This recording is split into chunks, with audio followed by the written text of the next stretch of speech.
우리 오늘 야고보서 1장 말씀을 통해서 하나님의 말씀을 같이 나누겠습니다. 우리가 지난 시간에 우리의 성화를 위한 이 야고보의 권면을 같이 살펴봤죠. 야고보서 1장 2절 말씀은 시험이 올 때 온전히 기쁘게 여기라고 우리에게 권면하고 있습니다. 이 말씀은 지난 시간에도 같이 나눴다시피 보통 사람은 이해하기 굉장히 힘든 말씀이죠.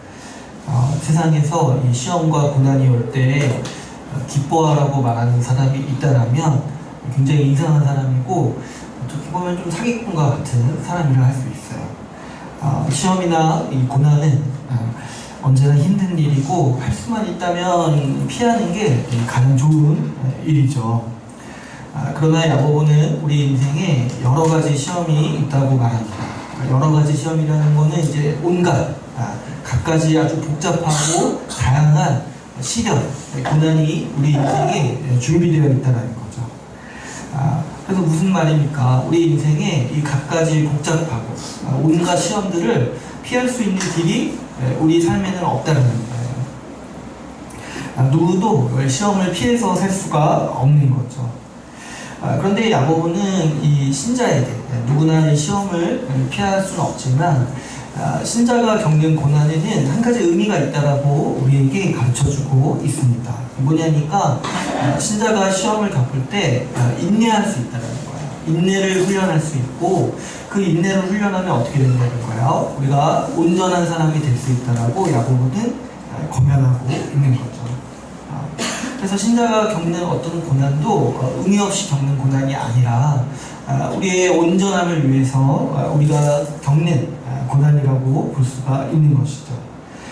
야고보는 신자가 이 시련을 통과하면서 더 온전한 사람으로 빚어질 수 있기 때문에 기뻐하라고 권면하고 있습니다. 여기서 이제 온전한 사람이 되라는 것은 우리가 지난 시간에도 같이 나눴다시피 하나님 아버지를 닮으라는 권면이었죠. 성경에서 온전하다, 완전하다 라는 표현은 하나님의 성품을 얘기할 때 쓰는 표현이에요. 우리 완전하신 주님, 우리 온전하신 주님, 이런 표현을 쓰는 거죠. 그래서 예수님께서도 마태복음 5장 48절에서 이렇게 가르치셨어요. 그러므로 하늘에 계신 너희 아버지의 온전하신 것과 같이 너희도 온전하라. 하늘에 계신 아버지가 완전하시고 온전하신 것처럼 아버지의 자녀인 너희도 온전한 사람이 되도록 하라고 예수님도 말씀하신 거죠.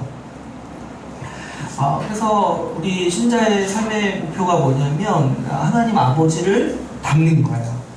하나님을 닮는다는 게 어떻게 보면은 굉장히 너무 먼 목표처럼 보이고 굉장히 너무 큰 간격이 있잖아요. 그래서 좀 약간 어떤 분들은 우리는 그럴 수 없다라고 생각해요. 우리가 하나님을 닮는다라는 거는 말도 안 된다고 생각을 하는 거예요. 여러분, 세상에 어떤 종교도요 신을 닮으라고 얘기하는 종교가 많이 없어요. 대부분의 종교는 신은 우리와 다르다, 신은 우리보다 우월하다, 그게 신을 경배하라 이렇게 얘기를 하죠. 그러나 우리 주님은 어떻게 얘기하십니까? 하나님 아버지를 닮으라고 말씀하시는 거예요. 하나님의 말씀인 성경도 우리에게 자주 권면하는 게 무엇입니까? 하나님 아버지를 닮아라, 예수 그리스도를 본받아라, 이런 주장, 이런 권면을 우리에게 하는 것이죠. 왜 그렇습니까? 왜 성경은 우리에게 이렇게 멀리 보이는 목표, 우리가 좀 어렵다고 생각하는 하나님 아버지를 닮으라고 권면합니까? 왜냐하면 하나님께서 우리를 그분의 자녀로 삼으셨기 때문이죠. 이 세상에 그 누구도 자녀가 어떻게 부모를 닮을 수 있냐고 따지거나 의문을 표하지 않아요. 왜 그렇습니까? 자녀가 부모를 닮는 거는 당연한 일이고 굉장히 자연스러운 일이에요. 오히려 자녀가 부모를 안 닮으면 어떻게 돼요? 좀 뭔가 의심해볼 만하죠. 누구의 자녀입니다. 의심해보죠, 우리는. 하나님은요 우리를 자녀 삼아주셨어요. 예수 십자가 복음을 통해서 우리가 하나님께서 우리의 아버지 되시기 위해 모든 헌신을 다 하셨어요. 그뿐만이 아니라 우리에게 아버지의 이 성령을 주셔서 하나님의 마음을 주신다고 했어요. 우리에게 새 마음을 주셔서 이 하나님의 마음을 우리가 가지게 해주시는 거죠. 하나님이 가지신 DNA를 우리에게 심겨주시는 거예요. 신자는 그래서 자연스럽게 하늘에 계신 아버지를 닮아가는 사람들이죠. 복음을 통해서 그분이 하신 일을 보고, 말씀을 통해서 그분이 어떤 분이신지를 보고 자라면서, 또 성령을 통해서 하나님의 마음을 받아서 하나님의 마음으로, 아버지의 마음으로 살아가는 사람들이 이 신자의 삶이라는 거예요. 어떤 분들은 우리가 어떻게 하나님을 닮을 수 있는지 의문을 가지시지만, 하지만 성경은 오히려 반대로 질문하는 거예요. 어떻게 자녀가 하나님 아버지를 닮지 않을 수 있냐라고 묻는 것이 이 성경의 질문인 거죠.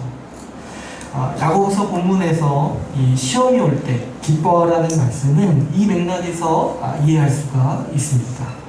여러분, 우리가 신자로 부름받고 하나님께서 우리를 구원하신 그 목적이 어떤 고난과 시험을 피하고 이 평탄한 삶을 사는 게 우리 인생의 의미나 목적이 아니라는 거예요.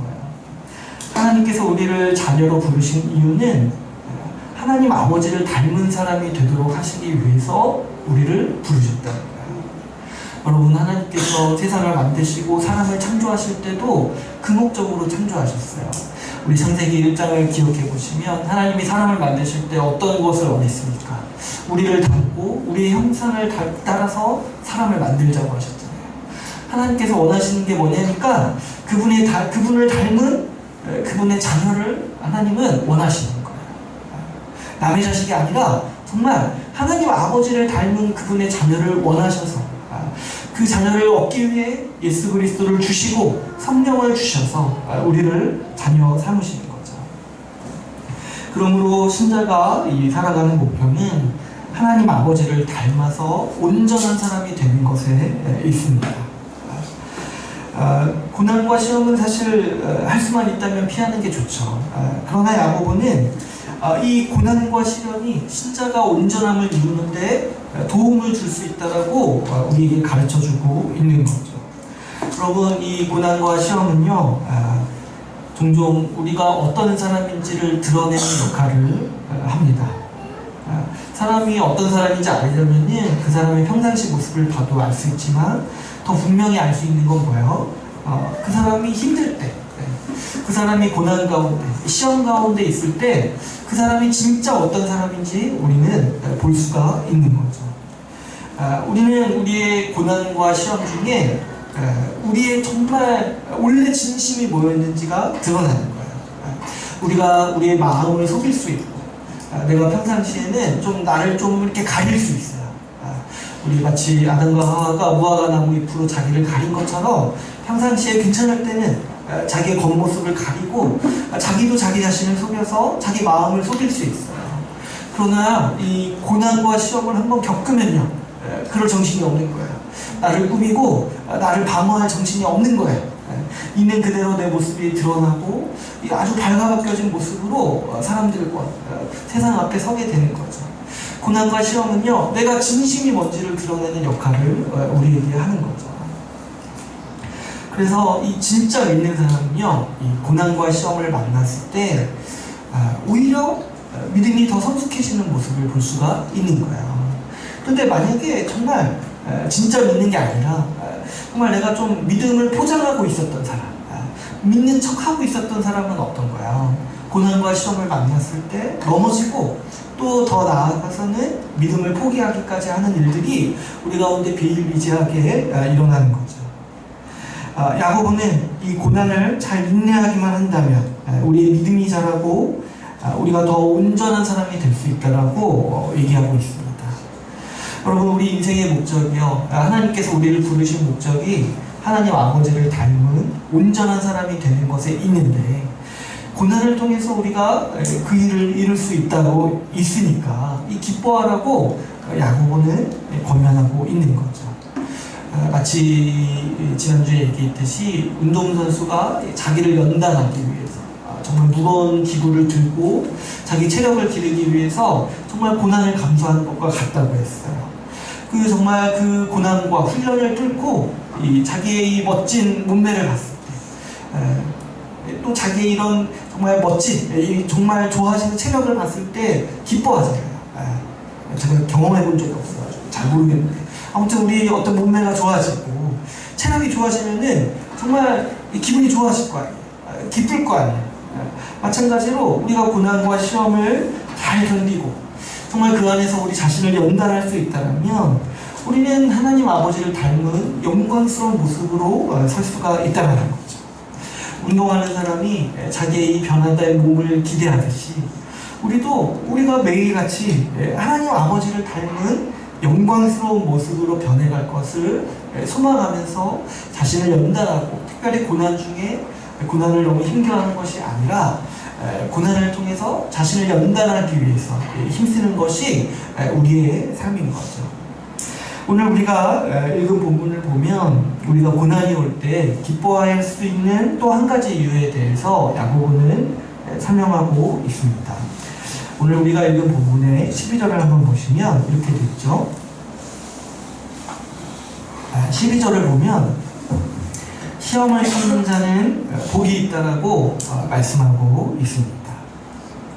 사실 이제 시험이 올 때 기뻐하라는 말도 참 어려운 말인데, 더 나아가서 지금 12절에서 뭐라고 하고 있는 거예요?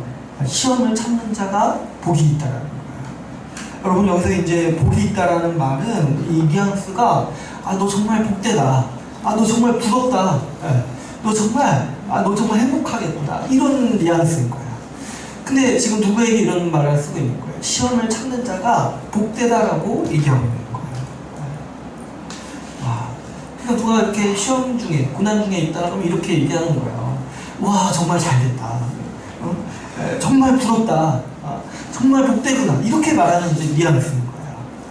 진짜 이게 성경 말씀이니까 좀 유심히 보지, 만약에 이제 제가 힘들 때 이거 옆에 와서 정말 잘됐다 이렇게 얘기하면은 정말 때려주고 싶을 것 같아요. 그죠? 좀 이해할 수 없는, 이해하기 힘든 표현인 거예요. 우리가 누군가 이렇게 막 힘들어하고 있는데, 고난을 만나서 힘들어하고 있는데, 야, 너 정말 복받았다, 이렇게 얘기하는 게 어떻게 상상이나 할 수 있겠습니까? 그래서 야고보는 곧바로 왜 시험을 참고 견디는 자가 복받았는지를 설명하려고 해요. 그래서 보시면, 이는 하면서, 왜냐하면 시련을 견디는 자가 주께서 자기를 사랑하는 자들에게 약속하신 생명의 면류관을 얻을 것이기 때문이다 라고 설명하고 있습니다. 왜 시험을 참고 견디는 자가, 왜 시험 중에 있는 자가 정말 부러움을 사야 되고, 왜 정말 복받았다라고 우리가 표현할 수가 있습니까? 생명의 면류관을 주실 것을 확신하기 때문이라는 거예요. 면류관은 여러분 잘 아시다시피 이 운동선수들이 당시에도 이 경기에서 이겼을 때 받는 상이에요. 지금도 이 올림픽 같은 데 보면 금메달을 수여할 때 이때 이제 이때 풍습이 남아가지고 면류관을 같이 머리에 씌워주죠. 지금으로 따지면 이제 금메달을 하나님 우리 목에 걸어주신다, 이런 표현 정도로 될 수 있을 거예요. 여러분, 하나님은요 어떤 분이시냐니까 우리가 시험을 믿음으로 통과했을 때 상을 주시는 분이라는 거예요. 상. 근데 그 상이 뭐예요? 그 상이 생명이라는 거예요. 하나님은 우리가 시험을 믿음으로 통과했을 때 영원한 생명의 면류관을 주신다라고 오늘 말씀은 우리에게 가르치고 있습니다. 우리가 이 생명의 면류관을 받는다, 영생을 얻는다, 우리가 자주 쓰는 표현으로 말하면은 하나님께서 우리를 구원하신다라는 표현인 거예요. 그런데 이렇게 말하면 대다수 이제 한국교회 성도분들은 약간 이렇게 시시하다고 여기는 좀 풍토가 있어요. 성경에서 이 생명의 면류관이라는 표현이요 종종 나오죠. 종종 나오는데 하나님께서요 우리에게 상 주신다고 했을 때는 굉장히 관심을 많이 가져요. 하나님이 우리에게 상을 주신다, 상을 기대해라, 상이니까 우리가 기대할 만하잖아요, 선물이니까. 근데 그 상이 뭐냐니까 생명의 면류관 이라고 하면은 많은 분들이 약간 안 좋은 표정을 지으세요. 약간 시시하다고 여기는 거예요. 생명의 면류관을 주신다고 했을 때 기뻐하는 분들이 사실 많이 없는 거죠. 근데 왜 그런가 하니까 이 생명의 면류관을 우리가 받는 상처럼 여기지를 않는 거예요. 자신이 이미 믿었고, 이미 구원받았고, 이미 영생을 받았다라고 생각하니까 그런 강한 확신이 있다 보니까 우리 일반적인 성도들에게 하나님께서 상으로 생명의 면류관을 주신다는 게 이게 별로 기쁘지가 않은 거죠. 왜 그래요? 이미 내가 가지고 있는 거 아닌가 하는 생각이 드는 거예요. 이미 나는 영생을 받지 않았는가, 나는 이미 구원받지 않았는가, 이런 생각을 가지고 있으니까 사실 하나님께서 이런 것, 생명의 면류관을 약속하신다는 것, 이런 얘기가 그렇게 크게 다가오지가 않는 거죠. 우리가 믿을 때 주님께서 우리를 구원하시고 우리에게 영생을 주신다는 사실은요, 복음의 아주 기쁜 소식이죠. 그리고 우리가 붙잡는 진리입니다. 근데 우리는 사람마다, 저마다 자기가 믿는다라고 생각을 해요. 그래서 우리가 당연히 구원받았다고 여기는 인식이 굉장히 강한 거죠. 믿음을 가지는 것이 굉장히 쉽다라고 생각을 하고, 그리고 믿었으니까 당연히 구원받고 당연히 영생을 얻는다라고 사람들은 은연중에 생각하고 있는 거예요. 우리 한국교회의 아주 이제 어떤 그렇게 보면 유별난 특징 중에 하나가 뭐냐면, 사람들이요 구원을 굉장히 확신한다는 거예요. 자기가 구원받았다는 거를 정말 콘크리트 같이 확신하고 있어요. 근데 이제 보통 보면 사람들이요, 하나님이 자기를 돌보신다, 다스린다고 생각을 잘 안 해요. 근데 뭐만은 확신해요. 그래도 내가 죽으면 주님이 나를 구원하셔서 천국 가게 해주실 거다, 이런 종류의 확신을 굉장히 강하게 가지고 있어요. 근데 이런 게 참 이상하죠. 하나님이 나를 살아가는데 나를 돌보는 것 같지는 않으신데, 그래도 죽으면 주님이 나를 구원하실 거다, 이 정도의 확신을 가지고 많이 살아가는 거예요. 그랬을 때 약간 하나님을 약간 어떤 보험처럼 여기는 것 같아요. 평상시에는 별 소용도 없고, 평상시에는 뭐 별 그런 게 없어요. 근데 뭐예요? 죽었을 때 위력을 발휘하시는 거예요. 이렇게 이제 확신하면서 살아가는 거죠. 우리 한국교회에 왜 이런 류의 태도가 많은가 해보면, 우리는 보통 어떻게 어렸을 때부터 자꾸 얘기를 듣냐면, 구원을 확신해야지 믿는다라고 인정을 해줘요. 내가 믿어서 믿음이 있다라는 게 아니라, 오늘 죽어도 천국 갈 수 있는지 확신해야지 이 사람 믿는 사람이구나 라고 이렇게 많이 가르치고, 이런 얘기들을 많이 어렸을 때부터 한다라는 거죠. 그래서 구원을 확신하지 않으면 신자가 아니요, 믿음이 없다라고 여기는 풍토가 우리 가운데 굉장히 많이 만연해 있죠. 그래서 사람들은 우리가 보기에 이 믿음은 없는데 확신은 있어요. 이상하게 믿음은 없는데 구원의 확신만을 이렇게 붙잡고 살아요. 주님을 그렇게 막 신뢰하거나 믿지 않는데 구원만 확신하는 이상한 기형적인 신앙의 모습들이 우리 한국교회에서는 굉장히 만연하게 퍼져 있는 거죠. 근데 여러분, 사실 생각해보면 이런 논리는 굉장히 약간 사이비 같은 논리인 거예요. 여러분, 내가 확신해야지 하나님께서 구원을 주신다는 게 성경 어디에 나옵니까?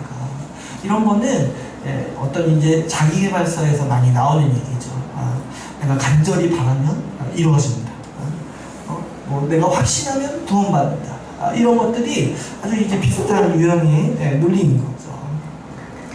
여러분, 물론 우리가 믿을 때 영생을 누린다는 사실은 맞습니다. 우리가 붙잡는 진리는 뭐냐면, 주님은 우리의 믿음을 보시고 우리를 구원하신다는 사실이죠. 그런데 이 야고보가 우리에게 끊임없이 질문하는 주제는 이런 거예요. 스스로 믿는다라고 생각하는 너희들, 너 정말 자기가 믿음이 있다라고 생각하는 너희들, 너네 정말 믿는 거 맞냐는 거예요. 야고보가 이걸 계속 질문하는 거예요. 혹시 믿는다고 말하면서, 겉으로 믿는다고 말하면서 속으로는 의심하고 있지 않냐는 거예요. 혹시 이 두 마음을 품어가지고 하나님을 믿는 것과 세상을 사랑하는 것 두 개 동시에 하려고 하고 있지 않냐는 거예요. 그런 거짓 믿음을 가지고 있지 않냐는 거예요. 그런 정함이 없는 상태이지 않냐라고 야고보는 우리에게 끊임없이 질문하고 있는 것이죠. 야고보서는 정말 믿는다라면 증거를 보여주라고 요구해요. 증거를 보여주라. 정말 믿는 게 맞다라면 믿는 자의 삶을 보여라고 요구하는 게 이 야고보서의 논리입니다. 은혜를 받았다라면 은혜 받은 자의 삶을 보여달라고 야고보는 얘기하고 있습니다. 바꿔 말하면 뭐예요? 하나님 아버지를 닮아가는 사람이 하나님의 아버지의 자녀로 증명된다는 거예요. 정말 너네 아버지의 자녀가 맞아요? 너네 정말 하나님 아버지의 자녀로서 자신을 여기고 있어요? 그러면 아버지를 닮아가는 모습으로 그걸 증명하는 거죠. 만약 사람이 살면서 아버지를 닮지 않는다면 우리가 무엇을 의심할 수 있습니까? 정말 아버지의 자녀가 맞는지를 의심할 수가 있다는 거예요. 합리적으로. 여러분, 그래서 우리가 우리의 구원을 확신한다는 거는요, 사실 굉장히 오래 걸리는 과정인 거예요. 구원을 확신해야지 믿음이 있는 것이 아니라 우리 믿음이 굳건해지고 우리 가운데 이 믿음의 증거들, 우리가 정말 아버지를 닮아가고 성화하는 모습이 있을 때 우리는 우리의 구원을 확신할 수가 있는 거죠. 다시 말하면 구원을 확신해야지 믿는 게 아니라는 거예요. 구원에 대한 확신은 있어도 되고 없어도 되는 거예요. 그런데 우리가 언제 구원을 확신할 수 있냐니까 우리의 믿음이 굳건해지고 우리의 믿음이 성숙해지고 우리의 믿음이 증거들이 부인할 수가 없이 나타날 때, 그래서 이 증거들을 나도 부인할 수 없을 때 우리가 우리의 구원을 확신할 수 있다는 거죠. 여러분, 구원의 확신은요, 우리가 살아갈 때 필수적인 어떤 자세, 어떤 이제 태도가 아닌 거예요.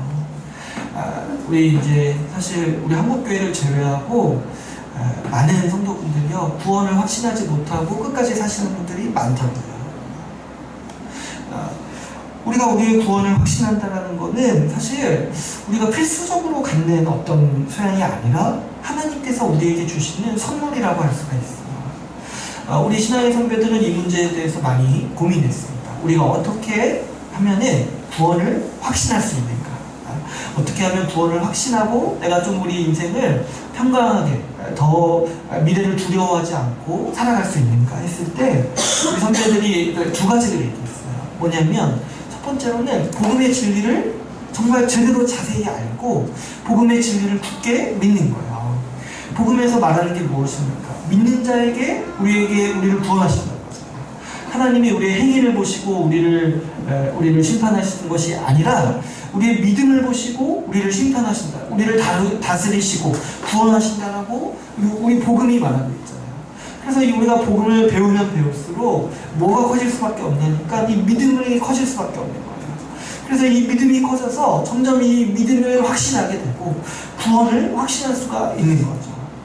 두 번째로 뭐가 중요하냐면은 삶에서 우리가 복음을 따라 살면서 이전과 다른 모습이 나타나는 거예요. 우리가 계속 야고보서를 보면서 얘기하는 이 성화의 모습, 하나님 아버지를 닮은 모습이 정말 나에게 나타나고 있냐는 거예요. 그런 게 나타날 때 우리가 구원을 확신할 수 있다는 거죠. 여러분, 우리 이 신자와 비신자의 삶은요, 완전히 다른 차원의 삶이에요. 반대의 삶인 거예요. 반대의 삶. 우리가요, 어떤 사는 곳만 바뀌어도 굉장히 다른 차원의 삶을 경험하게 되죠. 그래서 실감하게 되죠. 내가 만약에 이사를 가고 새로운 집에서 살게 됐는데 처음에는 좀 민감해요. 뭔가 바뀌었나. 그런데 좀 일주일, 2주일 지나 보면은 확신할 수 있어요. 뭘 확신할 수 있어요? 내가 이사했구나. 이거를 확신할 수 있어요. 왜 그래요? 매일 경험하는 삶의 모습들이, 삶의 양태가 달라지잖아요. 그래서 그때 확신이 생기는 거예요. 내가 지금 다른 삶을 살고 있구나. 마찬가지로 우리가 신자가 된다는 것은 완전히 다른 차원, 완전히 다른 나라에서 살아가는 거예요. 그렇기 때문에 신자로서의 삶이 더 굳건해지고 더 나타날 때마다 우리가 뭘 확신할 수 있는 거야.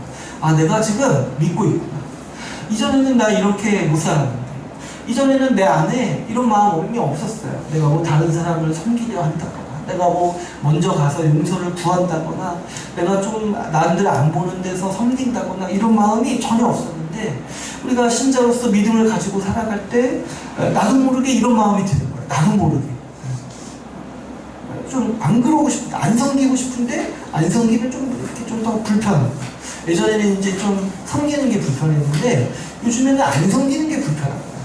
예, 그럴 때 이제 좀, 이거는 진짜 내가 원래 이런 사람이 아닌데, 그죠? 우리는 확신할 수 있어요. 내가 원래 이런 걸 좋아하는 사람이 아닌데, 이렇게 마음이 바뀐 거를 봤을 때, 우리가, 주님이 나를 구원하셨다는 거를 확신할 수 있다.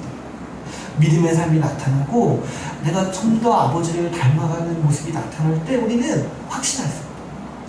그러니까, 이 구원의 확신이라는 거는요, 초기에 갖는 게 아니라는 거예요.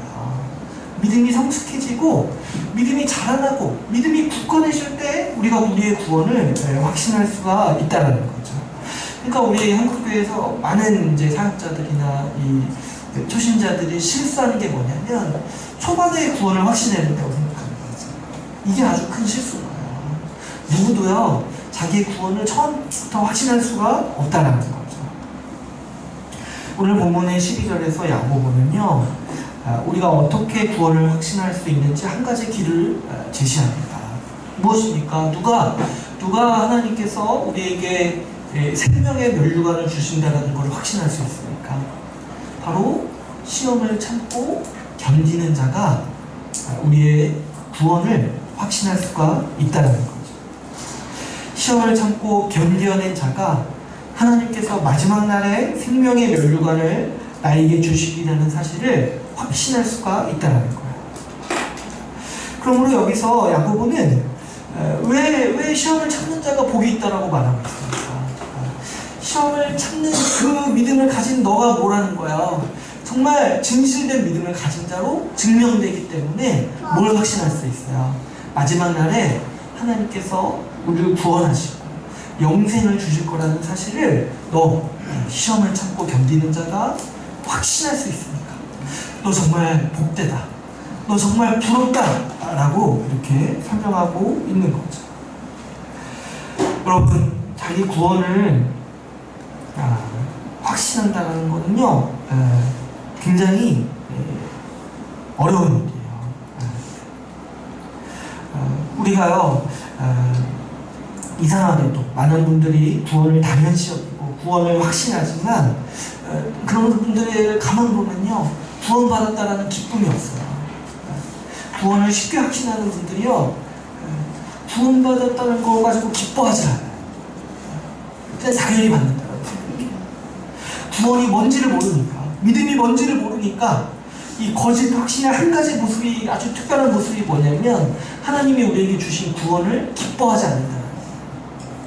여러분, 그런데 우리가 정말 우리의 구원을 확신할 수 있다면 그게 얼마나 기쁜 일이겠습니까? 얼마나 우리가 행복한 일이겠습니까?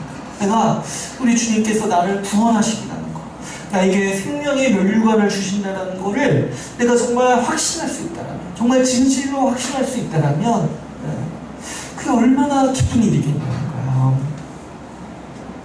자기 구원을 확신하는 일이 있잖아요. 자기가 정말로 참되게 믿는 사람이라고 그 스스로 자기 안심으로 자기를 여기는 일이요, 생각 이상으로 굉장히 힘든 일입니다.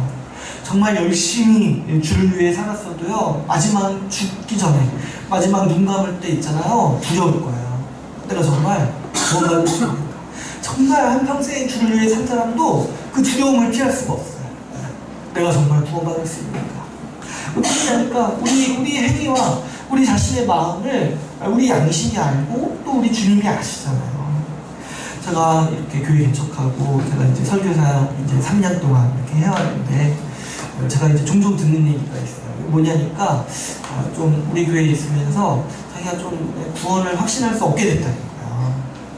그래서 제가 그런 얘기 듣고 좀 이상하다고 생각했어요. 왜냐하면 저는 매번 강단에 설 때 어떤 자세로 쓰냐면 오늘 성도들에게 위로의 말씀을 전하고 싶고 정말 위로하고 힘주려고 매번 강단에 서는데 들으시는 분들이 구원을 확신할 수 없게 됐다고 얘기하니까 내가 무슨 얘기했나 싶은 거예요. 근데 이제 제가 곰곰이 생각해보니까 그게 맞다는 생각이 들어요. 우리가요 제대로 된 이성을 가지고 자신을 볼 때 자기가 구원받았는지 확신하는 게 굉장히 사실은 힘든 거예요. 그래서 우리는 누가 구원을 확신할 수 있는지 좀 지혜가 필요해요. 지혜가 필요하고 구원의 확신이 어떤 의미인지를 좀 알아야 될 필요가 있는 거죠. 야고보서는요, 이 편지 내내 이 누가 참된 신자인가, 누가 구원을 확신할 수 있는지 이 관심을 가지고 말하고 있습니다. 야고보는 오늘 말씀에서 시험을 통과한 믿음이 구원을 확신할 수 있는 참된 믿음이라고 말하고 있는 거예요. 그래서 여러분, 사실 젊었을 때 신앙은요, 아무것도 아니에요. 정말 인생의 굴곡을 다 겪고, 정말 인생의 시련을 어느 정도 통과하고 나서 그 믿음이 성장하고 그 믿음이 굳건해질 때 우리가 구원을 온전히 확신할 수가 있는 거죠. 여러분, 젊었을 때 열심히 믿다가 나중에 시험과 고난을 만나고 떠나는 사람들이 굉장히 많다고 했어요. 지금도 우리 주변에는 굉장히 많지만 사실 앞으로도 굉장히 많을 거예요. 그래서 우리는 이 믿은 지 얼마 안 되는 사람을 향해서 너 믿음이 있구나, 너 믿음이 좋다라고 말할 수가 없는 거예요. 그 사람이 믿음으로 시험과 고난을 통과하는지를 봐야 하는 거죠. 참된 믿음을 가져서 이 구원을 확신하는 일만큼 기쁘고 영광스러운 일이 우리에게 없는 거예요. 그래서 구원의 확신이요, 주님이 우리에게 주시는 선물이고, 우리에게 주시는 상이고, 우리에게 주시는 복이라는 거예요. 여러분, 우리는 운동 경기에서 시상식 하는 거를 종종 보죠. 올림픽에서 금메달을 받는 사람들을, 그런 장면들을 보고 영광스럽다고 생각하죠. 어디 시상식에서 상 받는 사람들의 모습들을 우리는 굳이 봐요. 그 영광스러운 모습들을 TV에서 중계해주고, 정말 부럽고, 그곳의 영광을, 그 상 받는 곳의 영광을 사모하는 마음으로 우리는 여러 시상식들의 모습들을 봐왔죠. 여러분, 우리가 살면서요, 여러 가지 시험이 있기 때문에 우리 인생은 고난이 없을 수가 없습니다. 그런데 우리가 믿음을 가지고 끝까지 견디었을 때 주님께서는 우리에게 시상식을 여신다는 거예요. 시상식을 여셔서 우리에게 생명의 면류관을 상으로 주시고, 그 상을 간직하고 살아갈 수 있도록 우리에게 확신을 주신다는 거죠. 우리가 우리의 구원을 확신할 수 있을 때 주님께서 주시는 이 생명의 면류관을 확신할 수 있을 때만큼 기쁘고 영광스러운 일이 우리 신자의 삶에 없는 거죠. 여러분, 주님이 우리에게 영생을 주신다는 것, 그 영생을 확신할 수 있다는 게 얼마나 기쁜 일이고 영광스러운 일이겠습니까? 제가 보면 사람들은 병원 가는 거를 굉장히 무서워해요. 어디 이렇게 뭐 증상이 있어도 어디 병원 가서 검사 받는 걸 굉장히 무서워해요. 왜 그러냐니까 뭐가 나올까봐, 뭐 이렇게 뭐 문제 있다고 나올까봐 무서워요. 그래서 저 목사님들에게도 병원 가라고 얘기하면은 안 간다고 얘기해요. 무서우니까. 근데 저도 그게 무슨 뜻인지 알 것 같아요. 병원 갈 때마다 뭔가 무서워요. 뭐가 나올까. 근데 이제 왜 그렇습니까? 우리가 이제 죽음에 대한 공포가 있는 거죠. 혹시 무슨 일이 있을까? 또 뭐 어딘가가 아프면은 불행하고 힘들죠. 이 모든 일이 왜 생깁니까? 이 모든 일이요, 우리가 천천히 죽어가고 있기 때문에 생기는 거죠. 죽음에 대한 두려움, 우리 건강을 잃을 것에 대한 두려움이 우리는 항상 있습니다. 죽음의 어두운 그림자가 매 순간 우리를 엄습하죠. 그런데 여러분, 우리 이 죽어가는 인생에서 죽지 않고 영원히 살 수 있다는 이 구원의 상급을 받는 일만큼 기쁜 일이 어디 있겠습니까? 내가 매일 정말 자주 죽음을 염려하고 건강을 잃을 것에 대한 염려로 살아가는데 우리 주님께서 주시는 복이 무엇이냐니까 영원한 삶을 주신다는 거예요. 그리고 상으로서, 고난을 이겨낸 사람에게 상으로서 무엇을 주십니까? 하나님께서 이 영생, 생명의 면류관을 주실 것에 대한 확신을 우리에게 주신다는 거예요. 우리가 이것을 확신할 수 있을 때 얼마나 기쁘고 얼마나 우리 인생을 정말 담대히 할 수가 있겠습니까? 그러므로 우리는 이 고난을 믿음으로 버티고 있는 사람들을 향해서 너 진정으로 복되다라고 말할 수가 있는 거예요. 그 정말 잘 이겨내면, 그 고난을 잘 이겨내서 성숙하면 하나님이 주시는 영원한 생명을 누릴 것에 대해서 확신할 수 있지 않습니까? 생명의 면류관을 정말 확신하면서 우리 나머지 인생을 살아갈 수 있지 않겠습니까? 시험은요, 우리가 성화할 수 있도록 돕고, 우리가 우리의 믿음을 점검해보고 믿음에 굳게 설 수 있도록 돕는 역할을 하고 있습니다. 그래서 하나님은 종종 신자에게도 이 고난과 시험을 허락하시는 거죠. 그런데 그렇다고 해서 이 시험 자체가 우리에게 유익을 주는 것은 아닙니다. 시험과 고난 중에 우리는 잘못을 저지를 수 있고, 잘못 반응할 수가 있고, 또 더 나아가서는 시험과 고난 때문에 죄에 빠질 수도 있는 거죠. 야고보는 시험이 오면 기뻐하라고도 말하지만, 이 신자가 시험을 잘못 대할 수 있는 위험에 대해서도 충분히 경고하고 있습니다. 오늘 우리 읽은 말씀에 13절을 한번 보시면 이렇게 권면하고 있죠. 사람이 시험을 받을 때 내가 하나님께 시험을 받는다 하지 말지니 하나님은 악에게 시험을 받지도 아니하시고 친히 아무도 시험하지 아니하시느니라. 지금 내가 시험 중에 있을 때, 내가 고난 중에 있을 때 무슨 얘기냐니까 이 핑계를 대지 말라는 거예요. 누구 핑계를 대지 말라는 거예요? 하나님 핑계를 대지 말라는 거예요. 내가 시험과 고난을 겪고 있는데 하나님이 나에게 고난을 주시고 시험을 주신다라고 생각하지 말라는 거예요. 이런 태도는 어떤 걸 말하는 거냐면, 시험을 만나서 넘어지고 죄를 지을 때 하나님이 이런 상황을 허락하시니까 나도 어쩔 수 없이 죄를 지었다라고 여기는 태도인 거야. 그러니까 뭐야? 하나님이 모든 상황을 주관하셔서 이렇게 되도록, 일이 이 지경이 되도록 하나님이 만드셨으니까 나에게는 책임이 없다라고 여기는 이런 이제 태도를 말하고 있는 거죠. 이렇게 하지 말라는 거예요. 자기가 지금 시험을 만나서, 고난을 만나서 죄짓고 자기가 지금 방탕하게 사는 거 하나님 핑계 대지 말라는 거야. 그거 뭐라는 거예요? 14절 15절에서 오직 너의 욕심이 너를 그렇게 만든다는 거야. 오직 너의 욕심이 죄를 잉태하고 그 죄가 장성해서 너를 사망에 이르도록 만들었다는 거예요. 어떤 경우에도 죄에 대한 책임은 너 자신에게 있다는 거죠. 실제로 이 초대교회 당시에도 이런 주장을 하는 사람들이 있었다고 합니다. 하나님이 모든 것을 주관하시니까 내가 죄를 짓는 것도 하나님의 주관 안에서 일어난 일이라고 얘기한다는 거죠. 그래서 뭐예요? 결국에 나에게는 책임이 없다는 거예요. 나는 죄를 짓지 않았다는 거예요. 하나님이 나를 주관하셨으니까. 이런 식의 논리를 얘기하는 거죠. 제가 이거를 처음 읽을 때 세상에 이런 사람이 있나? 라는 생각이 들었어요. 근데 이런 사람들이 왜 이런 주장을 합니까? 이런 사람들은요, 결국에 하나님이 악을 방관하고 또 악을 행하고 악을 주관하신다고 주장하는 거잖아요.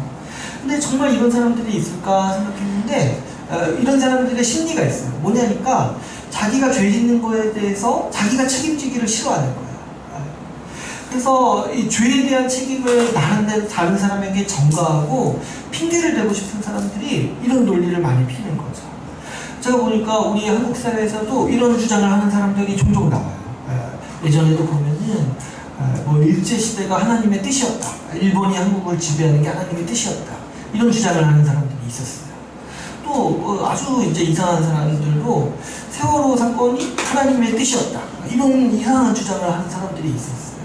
뭐 하나님이 악을 행하신다는 거 아니에요? 악을 행하시고 악을 원하신다는 거 아니에요? 근데 왜 이런 몰상식한 주장을 합니까?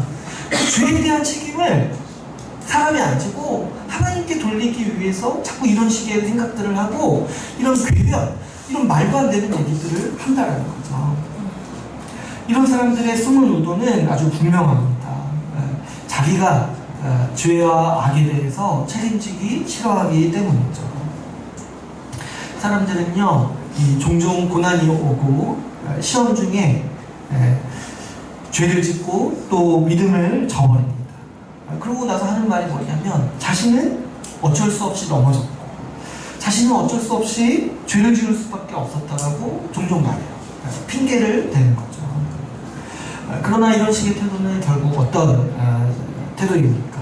하나님이 자신을 시험하셨다.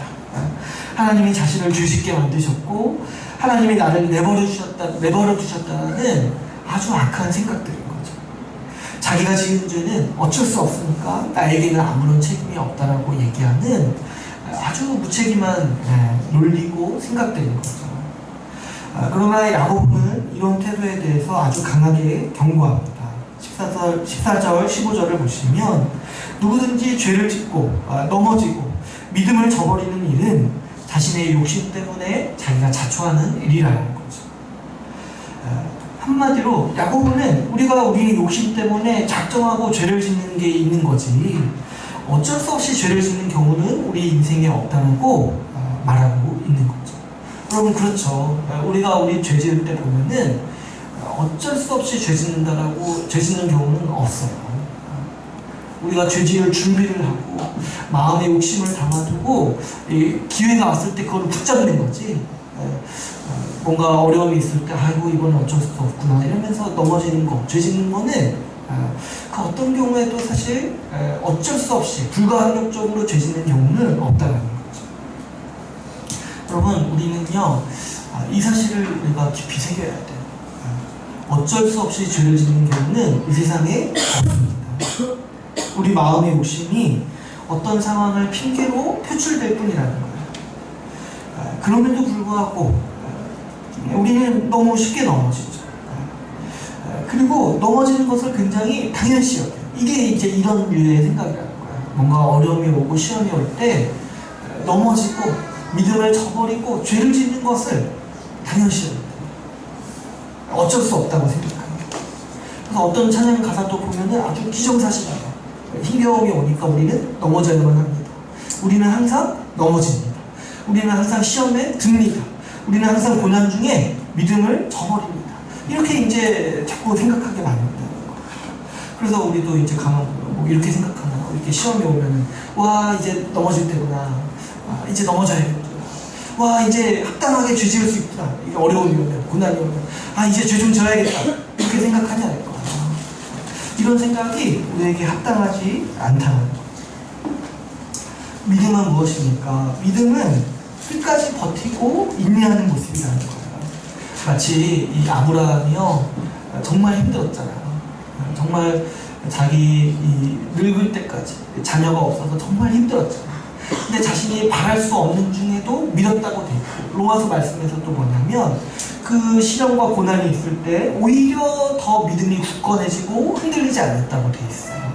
믿음의 모습이 뭐냐니까 시험과 고난이 올 때 넘어지고 흔들리는 거 믿음이 아니라는 거야. 근데 믿음은 뭐냐니까 시험과 고난이 있어도 굳건하고 흔들리지 않는 게 믿음의 모습이라는 거예요. 지금 야고보는 우리 성도들에게 한 가지를 더 권면하고 있죠. 우리 16절을 보시면은 딱 16절만 딱 읽어보면 뭐예요? 내 사랑하는 형제들아 속지 말라 이렇게. 속지 말라. 그러니까 우리가 시험과 고난 중에 있을 때 이 속이려는 이 사단의 유혹들이 굉장히 많은 거예요. 우리를 속이려고 하는 거예요. 자꾸 우리 어떤 고난과 시험을 자꾸 죄 짓는 기회로 만들려고 하는 그런 어떤 시도에 속지 말라고 하는 거예요. 그래도 된다라고 여기는 거에 속지 말라는 거예요. 또 한 가지를 강력히 속지 말라고 하는데 뭐냐니까 17절 하나님 아버지가 어떤 분이신지에 대해서 속지 말라는 거예요. 지금 고난 중에 어쩔 수 없이 죄를 지었다, 어쩔 수 없이 넘어진다라고 주장하는 사람들은 뭐에 대해서 지금 속고 있냐는 거니까 하나님에 대해서 오해하고 있다는 거예요. 하나님이 어떤 분인지 잊어버리고 속고 있다는 거예요. 여러분 고난 중에요 우리에게 찾아오는 아주 가장 지독한 시험이 뭐냐니까 하나님이 어떤 분인지를 잊어버리고 하나님에 대해서 오해하게 만드는 시험인 거야. 우리가 고난 중에 있을 때 정말 힘든 게 뭐냐면 하나님 아버지의 형상을 내가 잊어버리고 오해하는 거야. 오해하는 거야.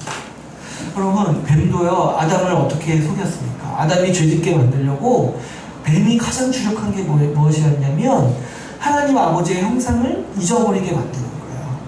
그래서 뱀이 하나님 아버지를 어떻게 묘사했냐면 아담에게 가장 좋은 것을 감추고 안 주시는 분으로 소개를 했어요. 뱀이 아담에게. 그래서 아담은 하나님을 어떻게 여기게 만들었냐면 아담이 가장 좋은 것을 안 주시고 감추시는, 그래서 정말 가장 좋은 거는 하나님이 혼자서 가지고 있고 나에게는 덜 좋은 것만 주시는 분으로 여기게 만들었다는 거죠. 그래서 이 하나님의 형상을 왜곡하는 거예요. 그래서 아담은 자기가 스스로 복을 쟁취하고자 스스로 하나님의 위치에 오르고자 해서 죄를 지었던 거죠. 야고보는 여기에 대해서 속지 말라고 얘기해요. 하나님이 어떤 분이신지 네 마음속에 자꾸 떠오르는 생각, 고난 중에 떠오르는 생각, 또 이렇게 상심한 마음을 가지고 떠오르는 생각, 그런 곳에 속지 말라는 거예요. 야고보는 고난의 때에 우리가 반드시 기억해야 할 하나님의 성품을 두 가지를 얘기하고 있습니다. 먼저는 온갖 좋은 은사와 온전한 선물이 다 하나님 아버지로부터 온다는 사실을 기억하는 거예요. 우리 아버지는요, 빛들의 아버지라는 거예요. 빛들의 아버지. 뭐냐니까 온전히 빛이시고 어둠이 조금도 없더라는 거예요. 하나님은 어둠이 조금도 없으시고 어떤 악의와 어떤 악도 하나도 없다는 거예요.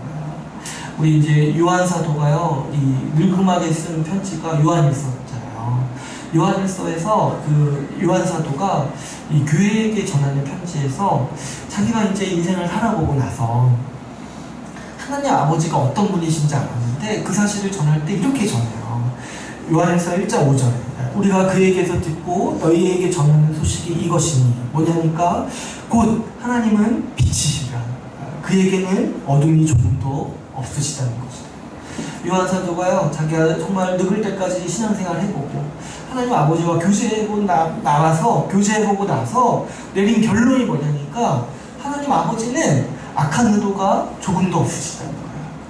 우리에게 악의가 조금도 없으시고 온전한 빛이시라는 거죠.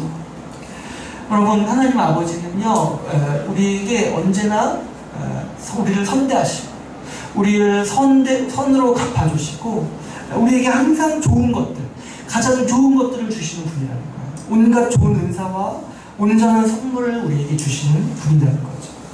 그래서 우리 아버지는 어떤 분이세요? 항상 우리에게 최고의 것을 주시는 분이라는 거죠. 세상에 좋은 것은요, 모두가 우리 아버지로부터 온다는 거예요. 우리가 누리고 있는 선하고 좋은 복들이요, 모두 우리 아버지께서 주시는 선물이라는 거예요. 근데 여기서 야고보는 한 가지를 또 덧붙입니다. 뭡니까? 그는 변함도 없으시고 회전하는 그림자도 없으시다는 거예요. 여기서 이제 회전하는 그림자가 없다는 말씀은 그분이 이 세상에 속한 피조물이 아니라는 거예요. 하나님은 이 그림자가 없으시다는 거죠. 이 세상에 속한 모든 피조물들, 모든 물질은 그림자가 있어요. 그죠? 근데 그 그림자가 어떻게 돼요? 세월이 지나면 지날수록 변하죠. 왜냐하면 이 세상에 속한 모든 물질들, 이 세상에 속한 모든 피조물들은 반드시 어떤 속성이 있냐면 다 변하고 늙고 죽고 사라지게 되어 있어요. 그런데 하나님은 영이시고 이 세상을 만드신 창조주이기 때문에 변하지 않으신다는 거예요. 변하지 않는 모습으로 이 피조 세계를 붙잡고 통치하시는 분이라는 거죠. 여러분, 하나님께서 변하지 않으신다는 게 우리의 아주 강력한 믿음의 소망인 거예요. 여러분, 만약에 하나님이 변하신다면 우리에게 소망이 없어요. 우리가 정말 우리 그거 믿잖아요. 우리 주님이 우리를 믿음으로 의롭다 하신 거 믿고 살았잖아요. 근데 마지막에 하나님이 우리에게 이렇게 말씀하신다고 생각해봤어요. 아이, 그게 언제적 얘기인데, 그거 옛날 얘기. 난 변했어. 이제 아니야. 이렇게 말씀하신다고 생각해봤어요. 그러면 너무 끔찍해요. 하나님이 변하시면, 하나님이 우리에게 하신 말씀에서 변하시면요, 우리에게 믿고 살 수 있는 게 없는 거예요. 우리의 소망이 되고, 우리가 정말 우리가 이 세상을 살아갈 때 한 가지 근거가 되는 게 뭐냐면은 하나님이 변하지 않으신다는 거예요. 그분이 우리에게 이미 하신 말씀과 그분이 우리에게 이미 하신 일에 대해서 그리고 약속하신 것에 대해서 변하지 않으신다는 거예요. 그분은요, 변하지 않고 우리를 선대하시고 우리에게 가장 좋은 것을 주십니다. 그분이 변함없이 우리에게 가장 좋은 것을 주신다는 사실을 우리는 믿어야 하는 거예요. 근데 이거를요, 언제 믿어야 한다는가요? 우리가 아무 일 없고 평상시에 이거를 믿어야 되는데 특별히 언제 믿어야 된다는 거예요? 우리가 고난 중에 있어요. 우리가 시험 중에 있을 때 하나님이 변함없이 우리를 돌보시고 우리에게 가장 좋은 것을 주신다는 사실을 굳게 믿어야 됩니다. 시험과 고난 중에 우리에게 가장 쉽게 찾아오는 유혹은 하나님이 나를 향한 마음을 바꾸셨다라는 생각이 드는 거예요. 우리는 고난을 겪을 때 종종 하나님께서 나를 버리셨다라고 여깁니다. 그리고 그 생각 때문에 믿음을 버리고 쉽게 죄를 짓습니다. 그러나 그렇지 않다는 사실을 우리가 믿어야 돼요. 주님은 우리가 어떤 상황 가운데 있을 때, 지금 힘들고 시험 중에, 고난 중에 있을 때, 내지는 좋고 평안 가운데 있을 때 변함없이 우리에게 가장 좋은 것을 주신다는 사실을 우리가 믿어야 하는 것이죠. 왜냐하면 18절에 말씀하시지, 그가 우리를 낳으셨기 때문입니다. 하나님 아버지는 우리가 어떤 상황을 겪든지 우리를 포기하지 않으시고 끝까지 돌보십니다. 하나님은 우리에게 가장 좋은 것을 주시기 위해 끊임없이 일하시고 변함없이 돌보십니다. 그런데요, 하나님께서 우리에게 주시고자 하는 가장 좋은 게 뭐냐니까, 어떤 우리가 원하는 안락한 삶이나 이 땅에서의 이렇게 평탄한 안식, 좋은 집, 좋은 차 이런 게 아니라는 거예요.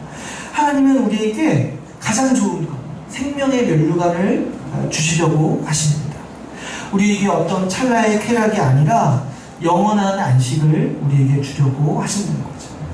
이 선하신 목표를 가지고 우리 아버지는 오늘도 우리를 위해 돌보시고 일하고 계십니다.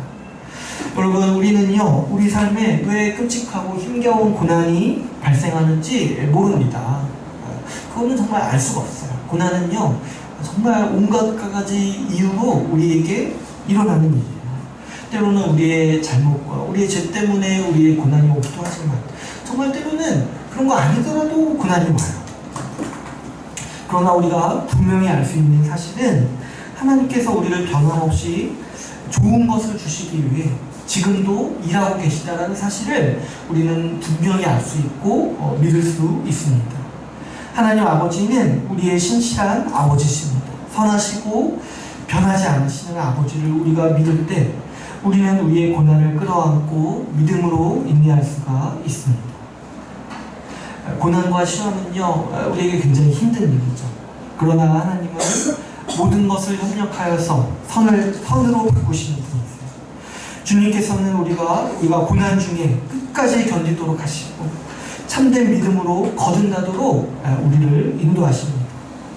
그러므로 여러분, 우리가 고난과 시험 중에서도 이 고난을 우리의 믿음을 연장하는 기회로 여길 수가 있는 것이죠. 여러분, 우리가 주의해야 될 게 핑계대지 말아야 돼요. 어떤 자신의 모난 성격이나 또 자신의 죄에 대해서 우리가 겪는 고난을 통해 정직하게 볼 수가 있어야 합니다. 여기에 대해서 핑계대지 않아야 돼요. 우리 오늘 말씀에 13절, 14절 말씀하는 것처럼 핑계를 대면 안 돼요.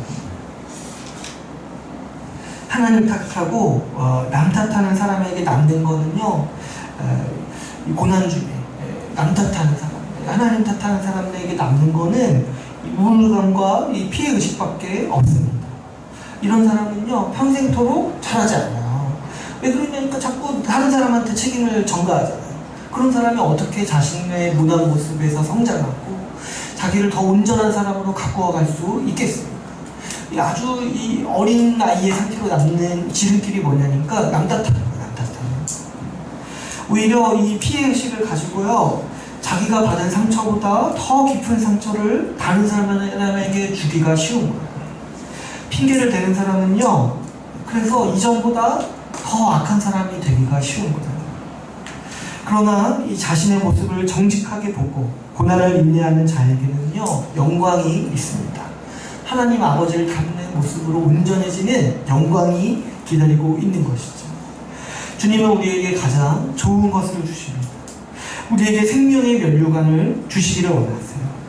여러분, 우리가 이 생명을 얻기 위해 살아가는 인생이 되어야만 합니다. 고난이 없고 모든 것이 풍족하고 편안한 삶이요, 성공한 인생이 아니라는 거예요. 복의 근원이신 하나님을 진실되게 믿는 것. 그래서 생명의 면류관을 확신할 수 있는 인생이 성공한 인생입니다. 우리 인생에 아무리 여러 가지 시험이 있어도, 그래서 우리가 가난해지고 우리의 편안함이 깨지고 우리의 건강이 무너질지라도 우리가 참된 믿음으로 거듭날 수 있다면, 우리가 더 온전한 사람으로 살 수 있다면, 그래서 생명의 면류관을 확신할 수 있다면 우리는 이미 성공한 사람들입니다. 이제 말씀을 맺겠습니다.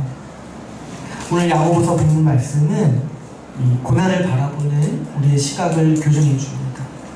고난이 올 때 기뻐하고 고난을 참는 것을 복되게 여기라고 권면하고 있습니다. 왜냐하면 이 시험들이 우리를 이 세상에 헛된 욕심으로 나뉘는 마음들을 걸러내고 한 마음으로 주님을 믿도록 연단하는 도구가 되기 때문입니다. 그래서 이 교회에 오는 분들 중에는 고난이 없더라면, 가난해지지 않았더라면 주님을 안 믿었을 분들도 종종 있는 거예요.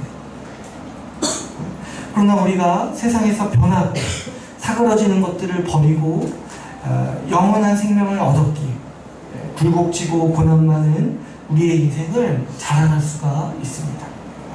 우리가 많은 것을 잃었지만 우리가 얻은 것이 무엇이냐니까 생명의 면류관이기 때문에 우리는 우리의 굴곡 많은 인생을 자랑할 수가 있는 것이죠.